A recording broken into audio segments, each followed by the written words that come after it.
नमस्कार दोस्तों, मैं अशोक कुमार और आज हम बात करने वाले हैं क्लास नंबर 13 की, जिसके अंदर हम PYQ क्वेश्चन सोल्व करेंगे। आज का जो पेपर है 11 जून 2025 शिफ्ट 1 का है। अपना टारगेट RRB NTPC 2026 है, जिसके अंदर हम चाहते हैं अपने पेपर में 30 में से 30 क्वेश्चन सोल्व हो और अपने फुल मार्क्स आए। हम बात करें मैथ्स क्वेश्चंस की, और आज की जो क्लास है हम स्टार्ट करते हैं। क्वेश्चन नंबर 1 अपने पास कुछ इस तरीके से है। 9 संख्याओं का जो औसत है वो 17 है। इनमें से 7 संख्याओं का औसत 16 है। शेष 2 संख्याओं का औसत कितना होगा वो हमें निकालना है। ठीक है, तो 9 संख्याओं का जो औसत है वो 17 है, तो टोटल कितना हो गया नंबर। 17 को 9 से मल्टीप्लाई करेंगे तो अपने पास संख्या आती है 153। उसके बाद बोला 7 संख्याओं का जो औसत है वो है 16। तो यहाँ पर जो है वो टोटल कितना आता है, 16 को 7 से मल्टीप्लाई किया 112। ये बोल रहा है शेष 2 संख्याओं का औसत कितना होगा। तो अपने पास जो शेष 2 संख्याएं बचेगी, ठीक है, उनका टोटल आ जाएगा। टोटल कितना आएगा, 3 में से 2 गए तो 1, 5 में से 1 गया तो 4, ये टोटल है। अब इनका जो है औसत निकालेंगे अपन, तो औसत निकालने के लिए क्या करना पड़ता है, 2 से डिवाइड करना पड़ता है। तो 41 में 2 का भाग दिया अपन ने तो 20.5 आएगा। ऑप्शन नंबर 3 इसका सही आंसर हो जाएगा। ठीक है, बात करते हैं क्वेश्चन नंबर 2 की। 6 संख्याओं का योग 300 है, उनका औसत निकालें। जो औसत का जो फॉर्मूला है ना, वो है संख्याओं का योग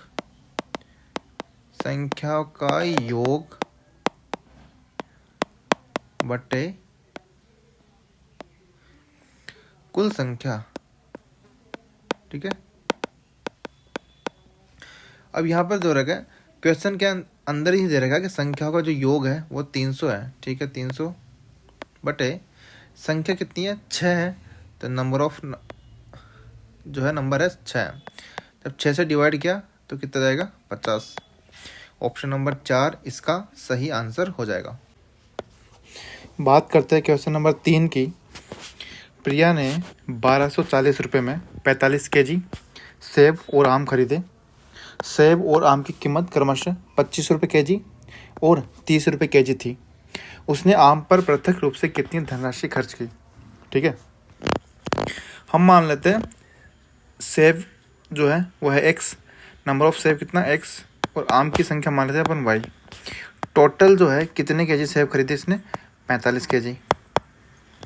ठीक है, ये अपने पास क्वेश्चन नंबर 1। दूसरा यह बोल रहा है कि 1240 रुपये में खरीदे।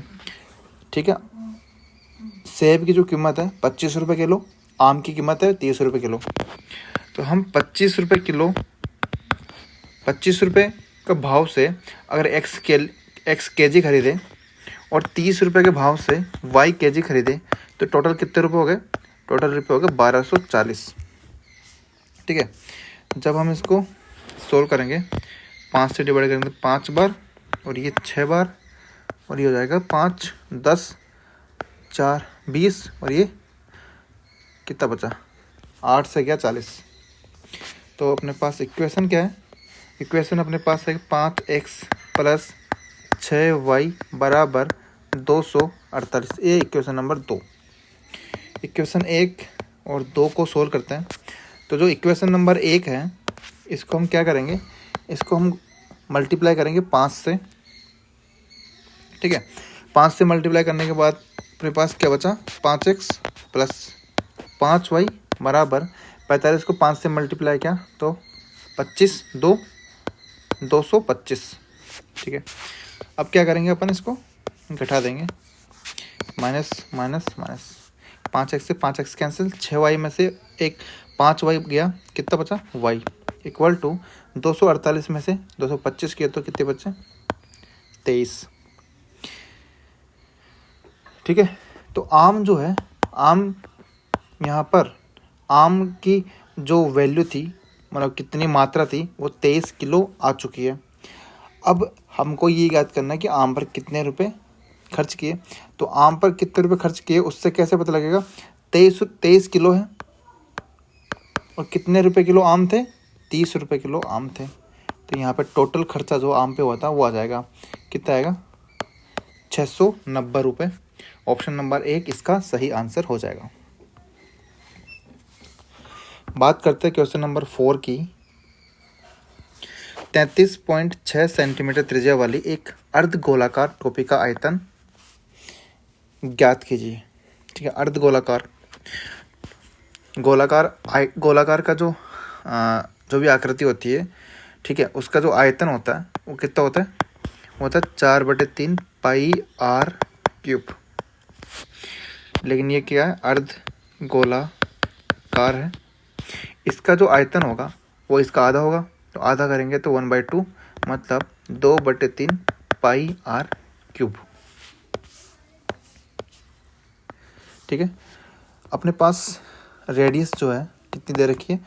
33.6 सेंटीमीटर। ये वैल्यू यहाँ पे पुट कर देंगे तो क्या आएगा अपने पास आंसर? 2/3। आंसर देखना, आप पाई के अंदर दे रखा है तो पाई को पाई की तरह लिख देंगे। ऐसे कैसे? आर की वैल्यू अपने पास कितनी है? 33.6 सेंटीमीटर। इसका क्यूब निकालना है। 33.6 सेंटीमीटर का क्यूब निकालेंगे तो क्या आएगा?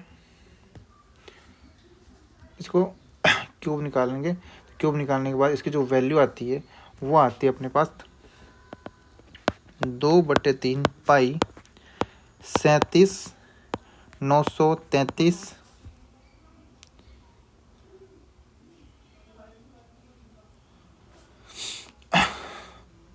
33.6 37,933.056।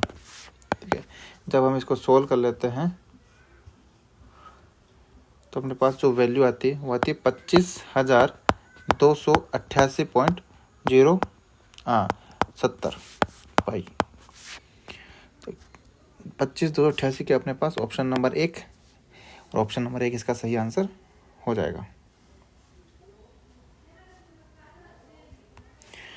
उसके बाद बात करते हैं क्वेश्चन नंबर 5 की।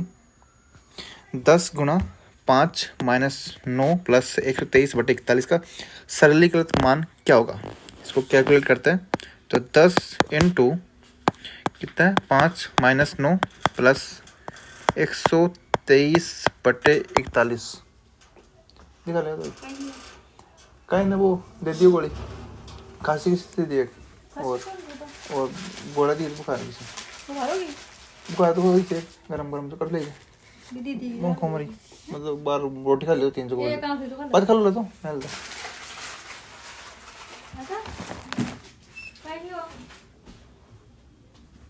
ठंडा वाला नहीं देखी सारे मैं दीदी के कपड़ा मुकाल दो ना वो हां बोल दे मातो को नंबर दे। अरे वो तुम तो बंद लगा था क्यों? नाड़ अंदर दूध लो ये चोकर दे, एक तो क्यों काट दे? हाँ एक तो क्यों काट दे? बना नींबू बना लो क्या? मन बना दे हैं? नींबू मन बना दे पेट मैं अभी पी के से मैंने भी से हो कॉफी पी लिए तो कॉफी नहीं मर गई और मंगा दी। मतलब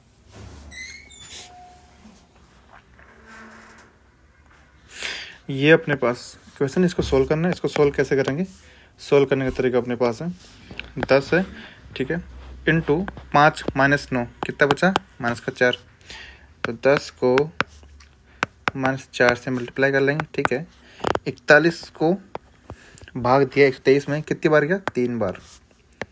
ये कितना आया? माइनस का 40 प्लस 3। अपने पास आंसर जो आता है वो आता है माइनस का 37, और ऑप्शन नंबर 1 इसका सही आंसर हो जाएगा। ठीक है, बात करते हैं क्वेश्चन नंबर 6 की। दो संख्याएं एक तीसरी संख्या से क्रमशः 46%, 54% अधिक है। उन दोनों संख्याओं का अनुपात ज्ञात कीजिए। ठीक है, मान लेते हैं तीसरी संख्या जो है ये अपने पास संख्या है A, B और C। मान लेते हैं तीसरी संख्या अपने पास कितनी है? 100। तो दो संख्या अपन ने मानी है ए और बी क्रमशः तीसरी संख्या से 46% और 54% अधिक है। मतलब ये होगी 146 और ये कितनी होगी 154। अब इन दोनों संख्याओं का अनुपात पूछा। अब जब इन दोनों संख्याओं का अनुपात पूछा तो इसका अनुपात निकाल लेते हैं। डिवाइड किया 2 से 73 7 77 73 अनुपात 77। ऑप्शन नंबर 2 इसका सही आंसर है। बात करते क्वेश्चन नंबर 7 की। एक बेलन का वक्र पृष्ठीय क्षेत्रफल उसके संपूर्ण पृष्ठीय क्षेत्रफल का आधा है। यदि इसकी ऊंचाई 102 सेंटीमीटर है तो इसकी त्रिज्या ज्ञात कीजिए। पहली बात तो हम देखते हैं जो इसका वक्र पृष्ठीय क्षेत्रफल है, वक्र पृष्ठीय क्षेत्रफल का जो फॉर्मूला होता है वो क्या होता है, बेलन का होता है 2πr/h और संपूर्ण पृष्ठीय क्षेत्रफल का जो फॉर्मूला होता है वो होता है 2πr²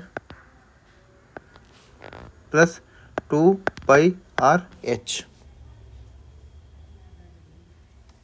ठीक है, इसको कंक्लूड करता है तो अपने पास आता है 2πr + h। According to question ये बोल रहा है कि वक्र पृष्ठीय क्षेत्रफल उसके संपूर्ण पृष्ठीय क्षेत्रफल का आधा है। तो 2πr/h की जो वैल्यू है वो 2πr + h की आधी है। इसको हम सोल्व कर लेते हैं। 2π से 2π कैंसिल आउट हो जाएगा, r से r कैंसिल आउट हो जाएगा। इधर 2 ऊपर आया, गलती कर रहे हैं अपन, क्या कर रहे हैं, 2πr से 2πr कैंसिल हो गया। यहाँ पर जो वैल्यू बची अपने पास h बची और इधर क्या हुआ r + h/2। 2 इधर आया तो क्या बचा 2h = r + h। यहाँ पर आज h की वैल्यू जो है r के बराबर आ रही है। मतलब जितनी ऊंचाई है उतनी ही त्रिज्या है। तो इसका जो आंसर है ऑप्शन नंबर 4 सही आंसर है। ठीक है, बात करते हैं क्वेश्चन नंबर 8 की।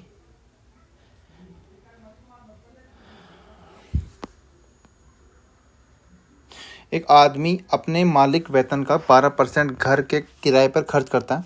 यदि हर महीने वह 407 रुपये वाहन पर और 8,657 रुपये किराने पर खर्च करता है और शेष 924 रुपये बचाता है तो उसका मासिक वेतन कितना होगा।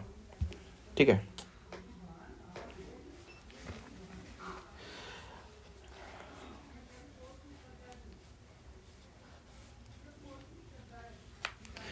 मतलब मान लेते हैं जितनी भी आय होती है, ठीक है, इनकम किस पे खर्च होती है, खर्च, और जो बचा मतलब बचत। इनकम का फॉर्मूला क्या होता है, आय बराबर खर्च प्लस बचत।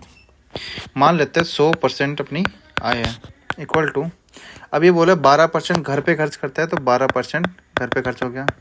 उसके बाद बोले हर महीने 407 रुपये वाहन पर, तो 407 रुपये वाहन पर खर्च कर दिए। 8,657 रुपये किस पे खर्च कर दिए, किराने पर, तो 8,657 रुपये किराने पे खर्च कर दिए। अब जो है बोल रहा है कि 924 रुपये बचत करता है, तो ये हो गया 924 रुपये बचत। ये अपने पास इक्वेशन बन जाएगी। अब क्या करेंगे, हम इसको सोल्व कर लेंगे। ठीक है, ये हो गया 12% प्लस सबको जोड़ लिया 407, 8,657 और 924। जब इन सबको अपन ऐड कर लेंगे तो अपने पास जो वैल्यू आती है वो आती है 9,988 रुपये। ठीक है, 12% इधर आया तो कितना बचा 88%। 88% की वैल्यू है 9988। ठीक है, अब निकालना क्या है अपने पास, मासिक वेतन। तो 100% की वैल्यू निकालनी है, तो 9988/100 इंटू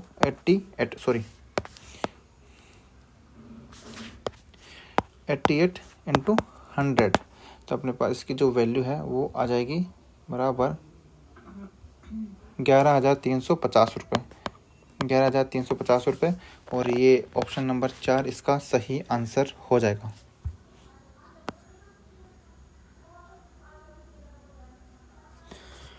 क्वेश्चन नंबर 9, 72 किलोमीटर प्रति घंटे की चाल से चलने वाली ट्रेन ए को विपरीत दिशा में 63 किलोमीटर प्रति घंटे की चाल से चलने वाली ट्रेन बी को पूरी तरह से पार करने में 24 सेकंड लगते हैं। ट्रेन बी की लंबाई ट्रेन ए की लंबाई की 1.5 गुनी है, तो ट्रेन बी पुल को 62 सेकंड में पूरी तरह से पार कर लेती है। पुल की लंबाई याद कीजिए। पहले बात तो हम ये देखते हैं,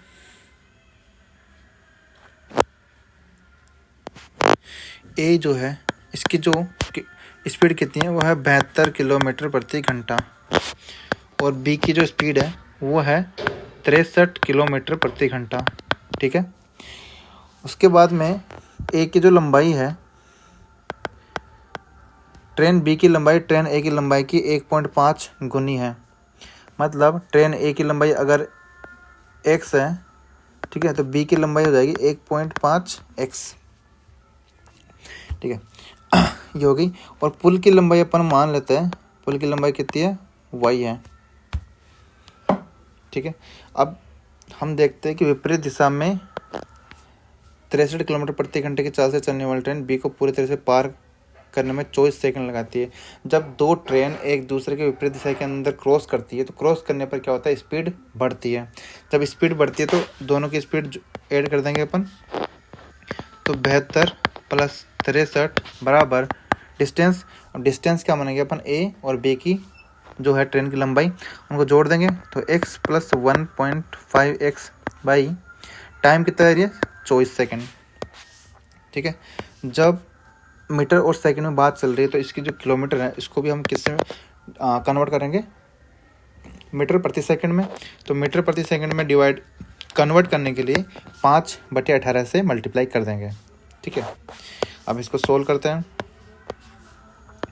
जब हम इसको सोल्व करते हैं तो 72 और 63 कितना हो गया, ये हो गया 5, 135 इंटू 5/18 बराबर ऊपर हो गया 2.5x बाई 24। ठीक है, अब इसको काटते हैं, 6 से डिवाइड किया 3, ये हो गया 4 बार। 3 से डिवाइड किया 135 को, तो 12, 3 पंचे 15। ठीक है, 5 से कटा तो 0.5 से 45 को काटे तो अपने पास जो वैल्यू आती है वो आती है 90। ठीक है,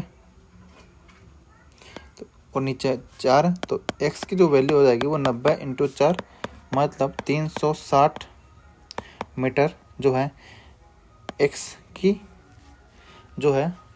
वैल्यू हो जाएगी। और यहाँ से ए और बी की लंबाई भी निकल जाएगी। ठीक है, अब दोबारा बोल रहा है इसके बाद में ट्रेन बी की लंबाई ए की ट्रेन की लंबाई हो गया। ट्रेन बी पुल को 62 सेकंड में पूरी तरह से पार करती है। अब ट्रेन बी की जो स्पीड है, मतलब पुल की स्पीड तो 0 हो गई। अब जो है ट्रेन बी की स्पीड बराबर ट्रेन बी की लंबाई, तो ट्रेन बी की लंबाई 1.5x है, x की कितनी वैल्यू है 360 प्लस पुल की लंबाई y बट है, ठीक है, कितना सेकंड, 62 सेकंड। वही 63 को हम कन्वर्ट करेंगे 5 मीटर प्रति सेकंड में, तो 5/18 से मल्टीप्लाई करेंगे। ठीक है, इसको सोल्व करते हैं। जब इसको अपन सोल्व किया तो अपने पास क्या बचा, 3 से काटेंगे, पहले 3 से करेंगे तो 6, 21, फिर 2, फिर ये 7, तो ये होगा 35/2 बराबर ये आएगा 15 को 36 से मल्टीप्लाई किया तो 540 प्लस y/62। यहाँ से 2 से ये कट जाएगा तो ये हो गया 31। ठीक है, तो यहाँ पे 35 इंटू 31 हो जाएगा, तो इधर आएगा 1085 बराबर 540 प्लस y। तो यहाँ से पुल की जो लंबाई है, तो पुल की लंबाई यहाँ पर क्या आ जाएगी, 545 मीटर। ये ऑप्शन नंबर 4 इसका सही आंसर हो जाएगा। ठीक है, जैसे जैसे क्वेश्चन बोल रहा है वैसे वैसे अपन इसको सोल्व कर लेंगे। बात करते हैं क्वेश्चन नंबर 10 की 1440 रुपये की धनराशि 10% वार्षिक साधारण ब्याज की दर से कितने समय में 2700 रुपये हो जाएगी। ठीक है, मतलब मूलधन की जो वैल्यू है, प्रिंसिपल की जो वैल्यू है वो अपने पास है 1440 रुपये। रेट कितनी है 10%। टाइम अपन को निकालना है। ठीक है, ये बोल रहा है कि 1440 रुपये की जो धनराशि है वो बन रही 2700 रुपये। मतलब ये क्या है, मिश्र धन है। तो यहाँ से SI जो है ब्याज, साधारण ब्याज की वैल्यू कितनी जाएगी 2700 माइनस 1440, 26 में से 14 गया तो 1260 रुपये। फॉर्मूला लगा देंगे अपन। SI का फॉर्मूला क्या होता है, साधारण ब्याज का, सिंपल इंटरेस्ट का, मूलधन इंटू दर इंटू समय बटे 100, PRT/100।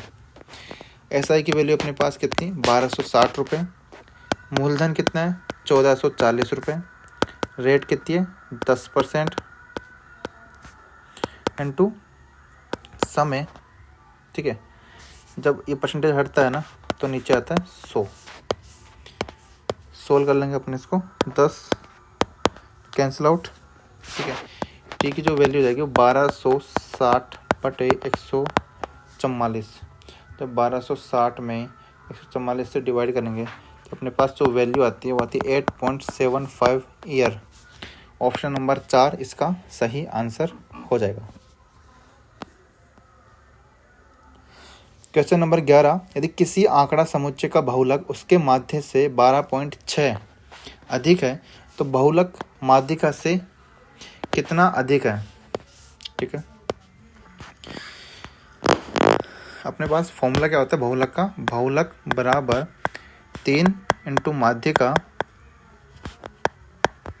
माइनस 2 इंटू माध्य।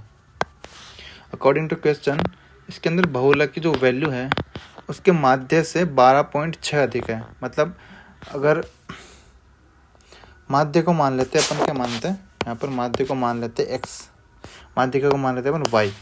ठीक है, जब x माना तो बहुलक की जो वैल्यू है वो जाएगी x प्लस 12.6। ठीक है, अब ये बोल रहे हैं तो बहुलक जो है माध्यिका से कितना अधिक है, तो अपने को रिलेशन निकालना है किसमें, माध्यिका में और बहुलक में। एक इक्वेशन ये अपने पास ये रही, एक इक्वेशन अपने पास ये रही, इनको सोल्व कर लेंगे। ठीक है, तो पहले वाली इक्वेशन है इसको अपन इस तरीके भी लिख सकते हैं, बहुलक बराबर 3 इंटू वाई माइनस 2x। ठीक है, यहाँ से क्या करेंगे अपन, इसकी वैल्यू रखेंगे किसकी, x की। यहाँ पे b equal to 3y minus 2। ठीक है, x की वैल्यू क्या अपने पास b माइनस 12.6। इसको अपन सॉल्व कर लेंगे, b equal to 3y minus 2b plus 12 25.2। बहुलक इधर आया तो 4b equal to 3y plus 25.2।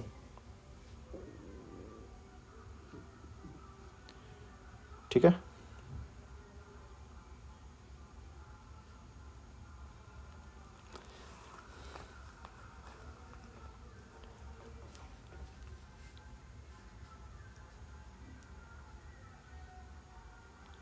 तीन मिस्टेक हो, यहाँ पे 3 आएगा, 3 बहुलक बराबर 3y प्लस 25.2। तो यहाँ से b की जो वैल्यू है वो कितनी जाएगी, y प्लस 3 से मल्टीप्लाई करेंगे, 3 से डिवाइड करेंगे अपन तो 25.2 बटे 3 करेंगे तो 8.4।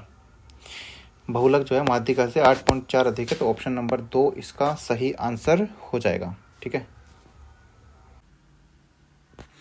बात करते हैं क्वेश्चन नंबर 12 की। अपने पास एक दुकानदार किसी वस्तु का मूल्य 3,930 रुपये अंकित करता है। यदि 40% की छूट देने के बाद भी उसे लागत मूल्य पर 20% का लाभ होता है तो क्रय मूल्य निकालना है। ठीक है, अपने पास MRP की जो वैल्यू है वो कितनी दे रखी है, 3930 रुपये। उसके बाद डिस्काउंट दे रहा है कितना, 40%। लागत मूल्य पर 20% का लाभ होता है तो प्रॉफिट दे रखा है अपन को, प्रॉफिट कितना 20%। तो क्रय मूल्य निकालना है। ठीक है, सबसे पहले अपन एसपी निकालते हैं। एसपी निकालने का फॉर्मूला क्या होता है, अंकित मूल्य में से डिस्काउंट निकाल देता है तो अपने पास विक्रय मूल्य की वैल्यू आती है। तो एमआरपी कितना है 3930 रुपये, डिस्काउंट कितना है 40%, मतलब 60 बचा कितना 60%, ये अपने पास विक्रय मूल्य की वैल्यू आ गई। जब हम इसको सोल्व करते हैं 3930 इंटू 60 बराबर 1/100 करेंगे तो अपने पास एसपी की जो वैल्यू आती है, सेलिंग प्राइस विक्रय मूल्य, वो आता है अपने पास 2358 रुपये। ठीक है, जब विक्रय मूल्य 2358 रुपये है, ठीक है, प्रॉफिट कितना है 20%, मतलब अगर सीपी 100% रहा तो एसपी की जो वैल्यू है कितनी हो जाएगी 120%। क्यों, प्रॉफिट दे 20% दे रखा है। ठीक है, तो 120% की वैल्यू अपने पास है 2358 रुपये। तो 100% की वैल्यू मतलब क्रय मूल्य निकालना है, तो क्रय मूल्य निकालने के लिए 2358 में 120 का भाग दिया और मल्टीप्लाई किया 100 से, तो अपने पास जो है आंसर आ जाएगा किसका, अपने पास क्रय मूल्य का। और क्रय मूल्य का जो वैल्यू है 1965 रुपये है। ऑप्शन नंबर 4 इसका सही आंसर है। बात करते हैं क्वेश्चन नंबर 13 की। एक व्यक्ति अपनी मासिक आय का 80% खर्च करता है, प्रति माह 6738 बचाता है, उसका मासिक खर्च कितना है। ठीक है, अपन एक फॉर्मूला के एक बैलेंस तरीके से फॉर्मूला की आय जो होती है किसके बराबर होती है, खर्च प्लस बचत के। जब ये बोल रहा है कि 80% खर्च करता है, मतलब इनकम जो है 80% है बराबर खर्च कितना करता है 80%, और वो बोल रहा है 6738 रुपये बचाता है। ठीक है, तो 80 ये हो गया, ये कितना हो गया 20, लेकिन बचत की जो वैल्यू है वो दे रखी है 6738 रुपये। तो खर्च जो है 80% की वैल्यू निकालनी है। जब 20% की वैल्यू है 6738 रुपये, तो 80% की वैल्यू कैसे निकलेगी, 80% की वैल्यू निकलेगी, इसको अपन 4 से मल्टीप्लाई कर देंगे।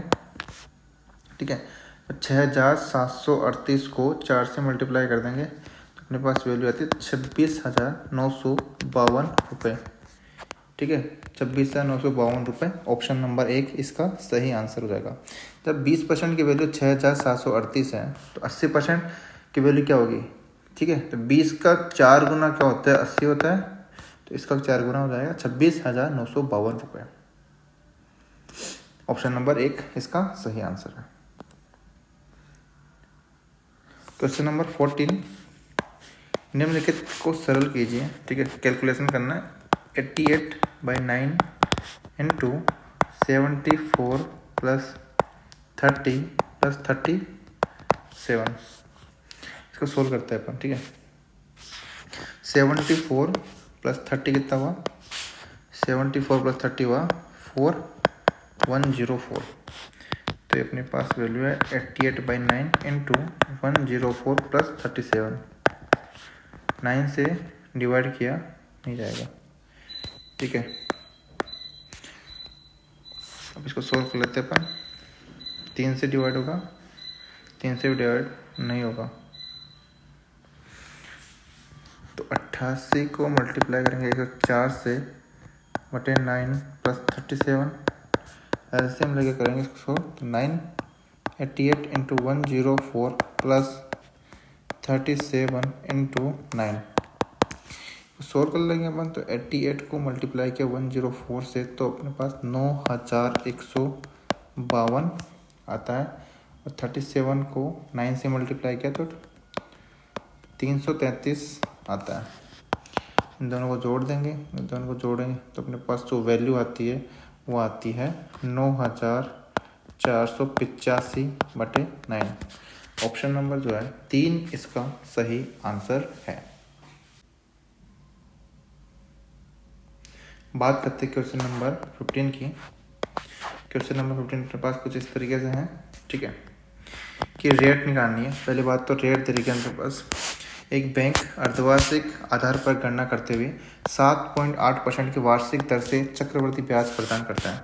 मतलब जो रेट होगी वो रेट होगी अर्धवार्षिक रूप से कर रहा है तो रेट जो है आधी हो जाएगी। तो आधी हो जाएगी तो अपने पास जो रेट है 3.9% रह जाएगी। उसके बाद ये बोल रहा है कि एक ग्राहक वर्ष के प्रत्येक 1 जनवरी और 1 जुलाई को 9,920 रुपये जमा करता है तो वर्ष के अंत में उसको कितना लाभ प्राप्त हुआ। ठीक है, तो अपने पास एक तरीके से अपन मान लेते हैं तो मूलधन 1 जनवरी के हिसाब से अगर करें, ठीक है, तो अपने पास जो है मिश्रण निकालेंगे तो मिश्रण होगा 1 + p/r/100 की पावर t। ठीक है,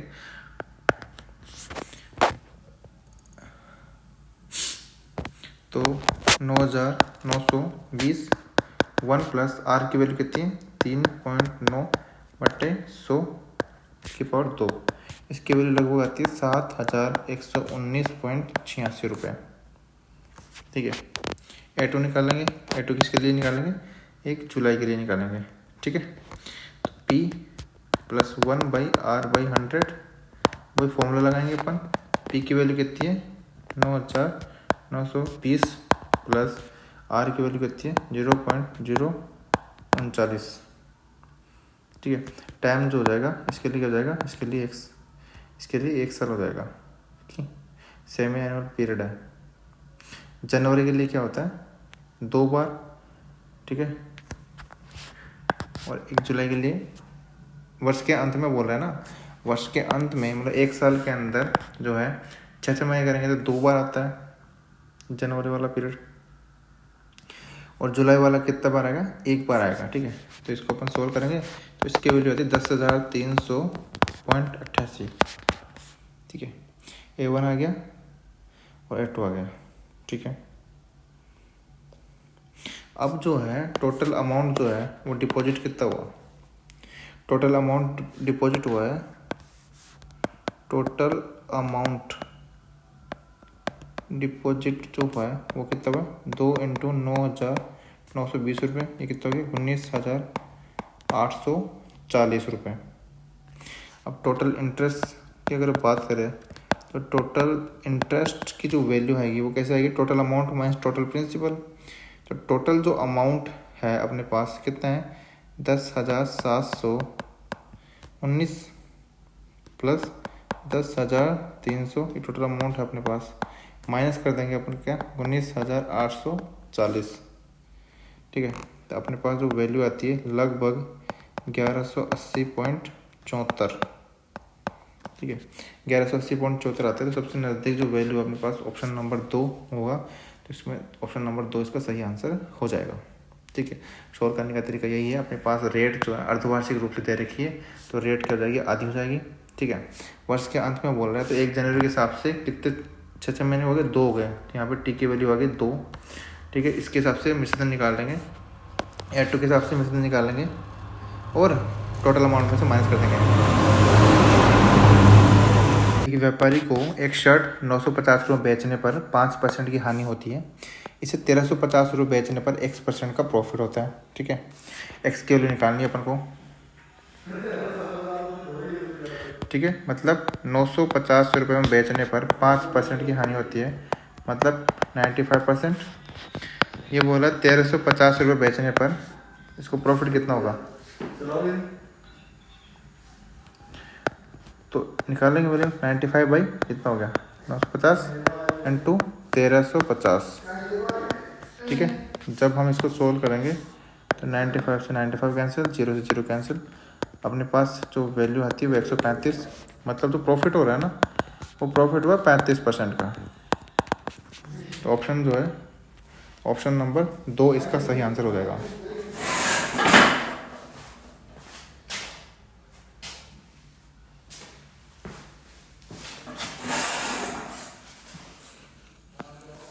बात करते क्वेश्चन नंबर 17 की। अर्जुन ने अपनी वस्तु का क्रय मूल्य उसके क्रय मूल्य से 50% अधिक अंकित किया है। यदि वह 26% की छूट देने के बाद वस्तु को 86,580 में बेचता है तो वस्तु का क्रय मूल्य कितना होगा। ठीक है, वस्तु का जो मूल्य है उसके क्रय मूल्य से 50% अधिक अंकित किया है। मतलब जो CP है, क्रय मूल्य कितना मान लेते हैं अपन, मान लेते हैं 100%। तो MRP जो है वो हो जाएगी कितना, 150। यदि वह 26% की छूट देने के बाद वस्तु को 86,580 रुपये में बेचता है, इसका मतलब ये हो गया कि MRP जो है, MRP की वैल्यू कितनी है, 150 रुपये। डिस्काउंट कितना देगा, 26%। 26 का मतलब हो गया 100 में से 26 किए तो कितना बच गया, 74%। ठीक है, बराबर जो है विक्रय मूल्य की जो वैल्यू है वह 86,580 रुपये। MRP में से डिस्काउंट देने के बाद विक्रय मूल्य की वैल्यू आती है, वो हो गई 150 इंटू 100 में से 26 की 74% बटे 100, इसकी वैल्यू 86,580। ठीक है, अब जो है यहाँ से 100% की वैल्यू निकालेंगे विक्रय मूल्य की, तो ये 86,580 बटे 150 इंटू 74 इंटू 100। ठीक है, 100 से मल्टीप्लाई किया तो अपने पास वैल्यू आ जाएगी। तो 86,580 को भाग दिया 150 से, 74 से, इंटू 100 कर लेंगे अपन,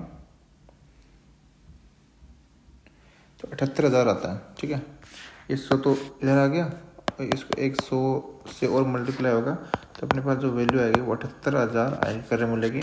ऑप्शन नंबर जो है 4 इसका सही आंसर हो जाएगा। ठीक है, यहाँ से 74/100 था तो इधर गया तो 150 नीचे आ गया, 74 नीचे आ गया, 100 मल्टीप्लाई हो गया। अब 100% की वैल्यू निकालनी है तो अपन 100 से मल्टीप्लाई करना पड़ेगा। इससे इसकी जो वैल्यू है क्रय मूल्य 78,000 रुपये आता है। ऑप्शन नंबर 4 इसका सही आंसर हो जाता है। क्वेश्चन नंबर 18 की बात करते हैं।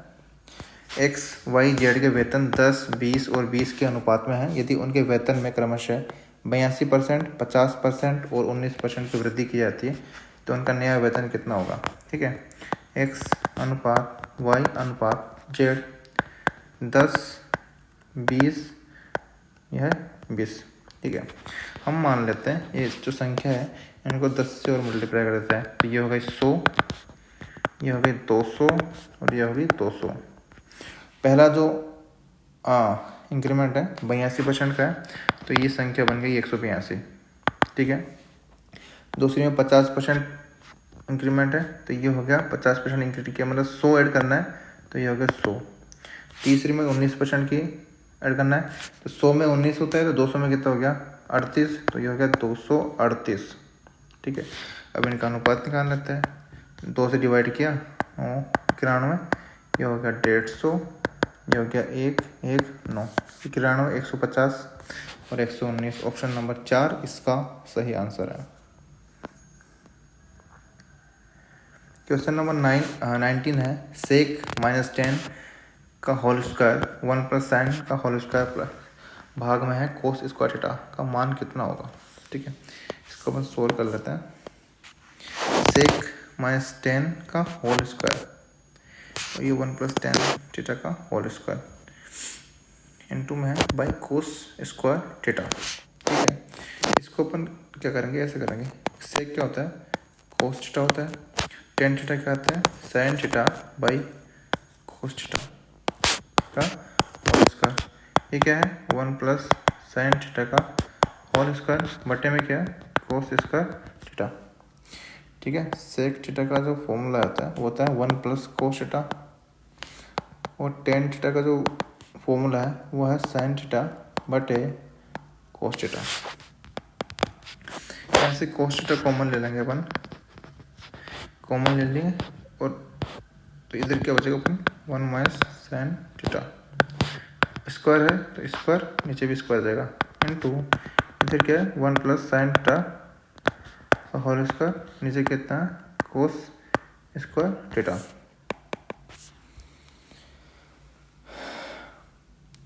अब क्या करेंगे, अब ऐसे करेंगे 1 - sin थीटा का होल स्क्वायर, 1 + sin थीटा का होल स्क्वायर, तो ये अंदर होगा,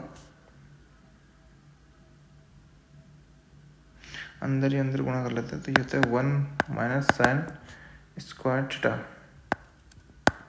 तो whole square upon cos 4 theta, ऊपर वाला आता है cos square theta whole square, या था कोस 4 थीटा। तो ऊपर कोस स्क्वायर थीटा का स्क्वायर करेंगे तो कोस 4 थीटा आ जाएगा, नीचे भी कोस 4 थीटा आ जाएगा, इसकी वैल्यू 1 आ जाएगी। ऑप्शन नंबर 4 है इसका सही आंसर आ जाएगा। क्वेश्चन नंबर 20 की बात करता है। पी ओ आर किसी वृत्त का व्यास है। पी क्यू और आर क्यू इसकी दो जिवाएं हैं। चाप पी क्यू की लंबाई चाप आर क्यू की लंबाई की आधी है। कोण पी ओ क्यू की माप ज्ञात कीजिए। ठीक है, तो अपने पास एक त्रिभुज सॉरी एक वृत्त बना रहता है कुछ इस तरीके से। ये हो गया ओ, किसी वृत्त का व्यास है तो ये हो गया व्यास पी ओ आर। ठीक है, पी क्यू और आर क्यू इसकी दो जिवाएं हैं। चाप पी क्यू की लंबाई चाप आर क्यू की लंबाई की आधी है। पी क्यू तो इसको मार दे पी क्यू और ये हो गया आर क्यू। चाप पी क्यू की लंबाई जो है चाप की आर क्यू की लंबाई की आधी है। ठीक है, कोण पी ओ क्यू इस कोण का मान ज्ञात करना है। तो कोण का जो वैल्यू होती है वो होती है चाप बटे त्रिज्या। ठीक है, जब चाप का जो अनुपात है कौन सा P Q upon R Q कितनी तरह का है 1/2। पी क्यू की लंबाई चाप आर क्यू लंबाई की आधी है तो 1/2। ठीक है, कोण की बात करते हैं तो रेडियस तो सेम है, तो कोण जो है होगा वो किसके समानुपाती हो गया, चाप के समानुपाती हो गया। ठीक है, मतलब θ1/θ2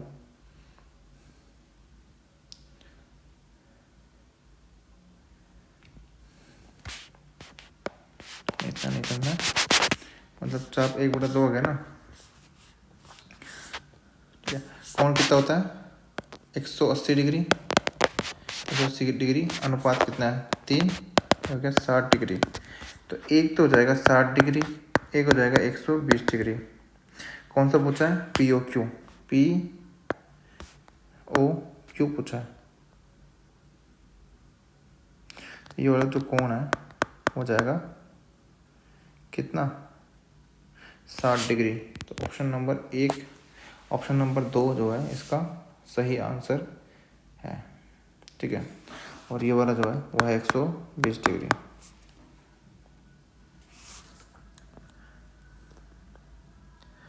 क्वेश्चन नंबर 21 है। यदि द्विघात समीकरण 2x² - 8x + k के मूल वास्तविक और बराबर k² - 5 है बराबर है तो k² - 5 का मान ज्ञात करना है। ठीक है, तो b² - 4ac बराबर 0 हो जाएगा यहाँ से। तो 8 का स्क्वायर कर देंगे -4 2ac बराबर 0। तो ये होगा 64 - 8k बराबर 0। के की वैल्यू आ गई अपने पास 8। वैल्यू निकालने की k² - 5 की 8 होगा 64 - 5 इसका 59। ऑप्शन नंबर 3 इसका सही आंसर हो जाएगा। इसके अंदर दे 31 की पावर 10 × 2 की पावर 15 × 84 की पावर 6 बटे 31 की पावर 9 2 की पावर 14 84 की पावर 5 का सरलीकृत मान ज्ञात कीजिए। ठीक है, तो ये 31 की पावर 10 है, 2 की पावर 15 है, 84 की पावर 6 है बटे 31 की पावर 9 × 2 की पावर 14 × 84 की पावर 5।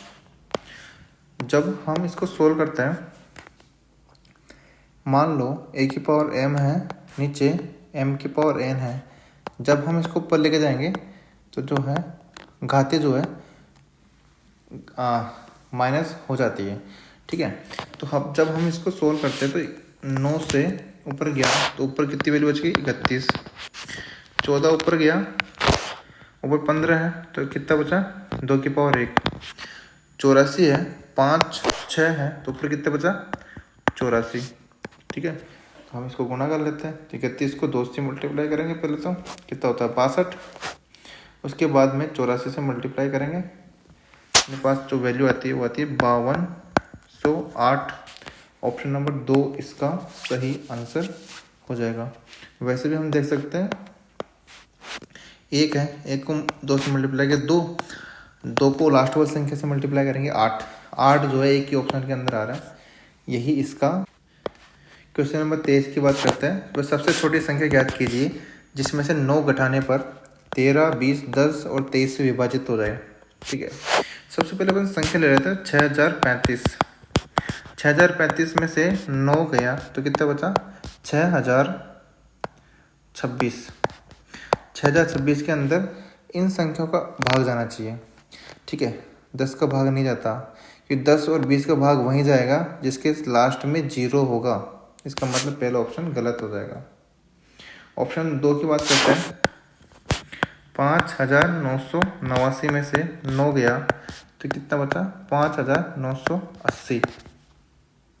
ठीक है, एक बार के लिए इसको छोड़ देते हैं। तीसरा ऑप्शन है अपने पास 6010 में से 9 गया तो कितना बचा? 6001।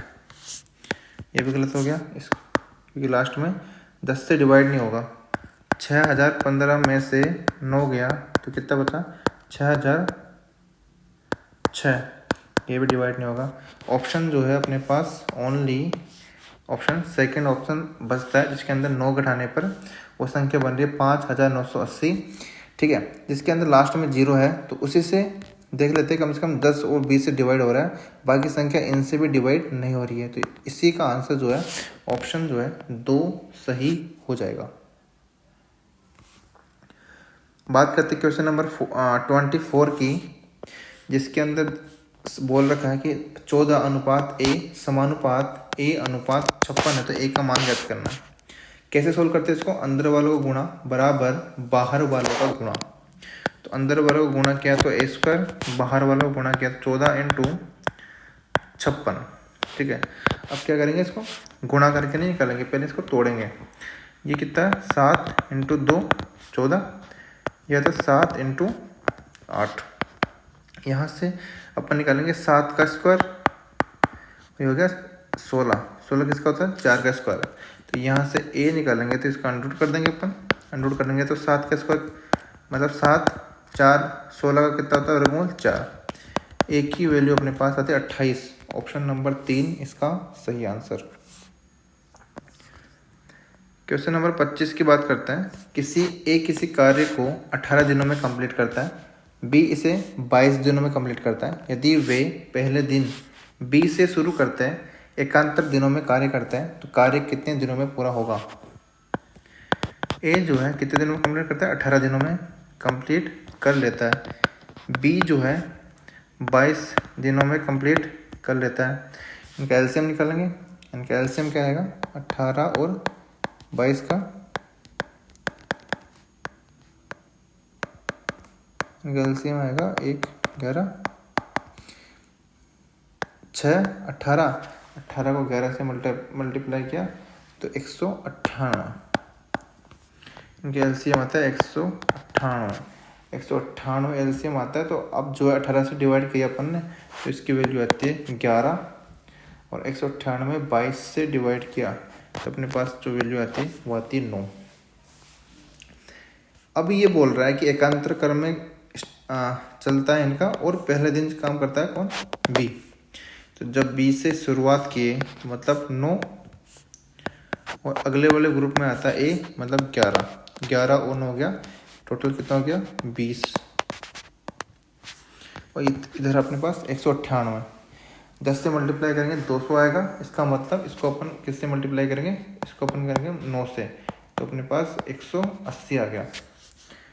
अब जो है 180 आने के बाद कितना बचा? 180 आने के बाद बचा अपने पास 18 है। तो अपने पास पहले एक बार B आ जाएगा। तो अगर एक बार B आ जाएगा, एक दिन ये हो गया। ठीक है, कितना बचा? 9। अब आएगा A। तो A जो है कितने दिन में करेगा? 9/11। टोटल दिन जो है वो कितने हो गए? वो हो गए 9 दिन, तो ये प्लस 1 दिन ये 10, ये हो गया 9/11। ये सॉरी 9 दिन नहीं है, क्योंकि दोनों का मिला के है 9। इसका मतलब ये जो है वैल्यू यहाँ पे 9 नहीं आएगा, 9 को 2 से मल्टीप्लाई करेंगे अपन, ठीक है। 18 और 19 से 9/11, ऑप्शन नंबर 3 इसका सही आंसर है। क्वेश्चन नंबर 26 की बात करते हैं। निम्नलिखित आंकड़ों का बहुलक ज्ञात करें। बहुलक का मतलब क्या होता है? सबसे ज़्यादा रिपीट होने वाला नंबर, ठीक है। 41 की बात करते हैं तो 41 जो है 1 2 3, 41 जो है 3 बार हो रहा है। 48 की बात करते हैं, मतलब आप ऑप्शन वाइज जाते हैं, ठीक है। 48 की बात करते हैं तो 48 जो है 1 2 बार रिपीट हो रहा है। उसके बाद 55 की बात करते हैं, 55 एक बार रिपीट हो रहा है। 45 की बात करते हैं, 45 भी एक बार रिपीट हो रहा है, मतलब सबसे ज़्यादा रिपीट होने वाला नंबर है 41, तो ऑप्शन नंबर 4 इसका सही आंसर है। क्वेश्चन नंबर 27 है। 12 सेंटीमीटर त्रिज्या वाले एक वृत्त में 150 डिग्री के केंद्रीय कोण वाले एक त्रिज्य खंड का क्षेत्रफल कितना होगा, ठीक है। तो कुछ इस तरीके से अपने पास ये बचता है, इसका क्षेत्रफल पूछ रहा है। एंगल है अपने पास कितना, थीटा 150 डिग्री, और रेट देखिए कितना 12 सेंटीमीटर। सर्किल का एरिया कैसे निकालते हैं, पाई आर स्क्वायर करके, ठीक है। पाई आर स्क्वायर किसका होता है, पूरे एरिया का होता है। अपन को किसका निकालना है, अपन को चाहिए ओनली 150 डिग्री बटे 360 डिग्री। 150 डिग्री का अपन को एरिया चाहिए, तो बटे अपन 360 डिग्री कर देंगे। इसको सोल्व किया अपन ने, पाई ऐसे कैसे रखना है, आर की जो वैल्यू है वो 12 है, तो आर स्क्वायर 12 × 12, यह है 150 बटे 360। इसको अपन जब अपन सोल्व करते हैं 0 से 0 कैंसिल आउट, इसको 3 से मल्टीप्लाई किया, ये हो गया 4, 15 चौक 60 पाई। ऑप्शन जो है 2 इसका सही आंसर है। क्वेश्चन नंबर 28 की बात करते हैं। नीचे दिए गए विकल्पों में से कौन सा विकल्प जो है इसको समतुल्य है, ठीक है। सबसे पहले मैं बताता हूँ 216 जो स्क्वायर होता है वो किसका होता है, 216 जो स्क्वायर होता है वो होता है 6 का, ठीक है। तो ये है जो वैल्यू है वो 6x का होल क्यूब है, ठीक है। तो ये तो ऑप्शन 1 और 4 जो है वो तो ऐसे कैसे हट जाएगा। उसके बाद y में क्या कर रखा है इसने, 3y का क्यूब दे रखा है, 3y क्यूब दे रखा है, तो यहाँ से जो है ये वाला ऑप्शन भी हट जाता है। ऑप्शन नंबर 3 डायरेक्टली इसका सही आंसर हो जाएगा।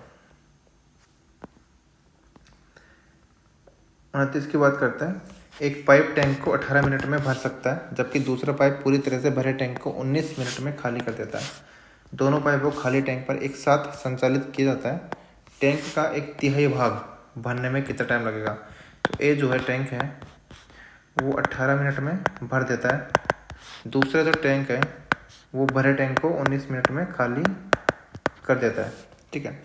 इनका एलसीएम आएगा 18 × 19, तो 18 को 19 से मल्टीप्लाई करेंगे अपन, तो इसकी जो वैल्यू है वो 342 मिनट, ठीक है। 18 से डिवाइड किया 19 से डिवाइड किया -18, जब दोनों वर्किंग करेंगे तो इसकी जो वैल्यू आती है 1, ठीक है। अब ये बोला 342, टैंक का 1/3, टैंक का 1/3 कितना जाएगा, 342 × 1/3, दोनों काम करेंगे, तो दोनों काम करने के बाद इनकी जो वैल्यू आती है वो आती है 1, ठीक है। डिवाइड करते हैं, 3 × 3 3 × 3 114, ठीक है। दोनों काम करेंगे तो 114 मिनट में पूरे टैंक को भर पाएंगे। लास्ट क्वेश्चन अपने पास है, क्वेश्चन नंबर 30। दक्ष 445 किलोमीटर की दूरी 89 किलोमीटर प्रति घंटे की चाल से चलता है। अगली 495 किलोमीटर की दूरी 55 किलोमीटर प्रति घंटे की चाल से चलता है, और उसके बाद की 250 किलोमीटर की दूरी 50 किलोमीटर की प्रति घंटे की चाल से चलता है।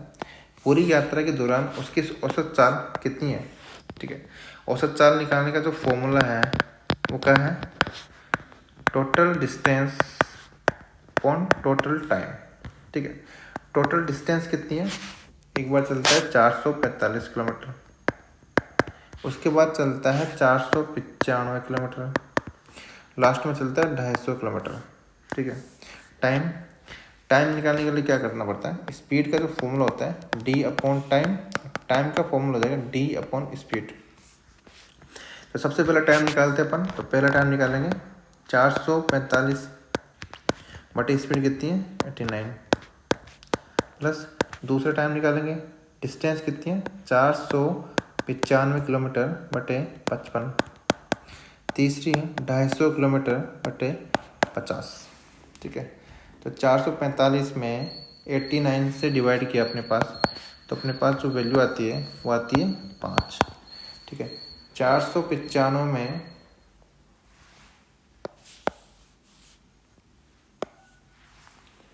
तो टोटल डिस्टेंस कितनी होगी अपने पास 445 प्लस 495 प्लस 250, तो ये होगी 1190।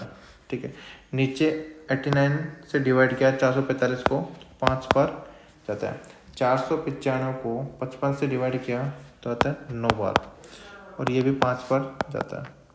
तो 1190 बटे नीचे कितना हो गया 10 19, तो 1190 को किससे डिवाइड किया अपन ने 19 से डिवाइड किया, तो अपने पास जो वैल्यू आती है वो आती है 62.63। ऑप्शन नंबर 1 जो है इसका सही आंसर हो जाएगा। ठीक है।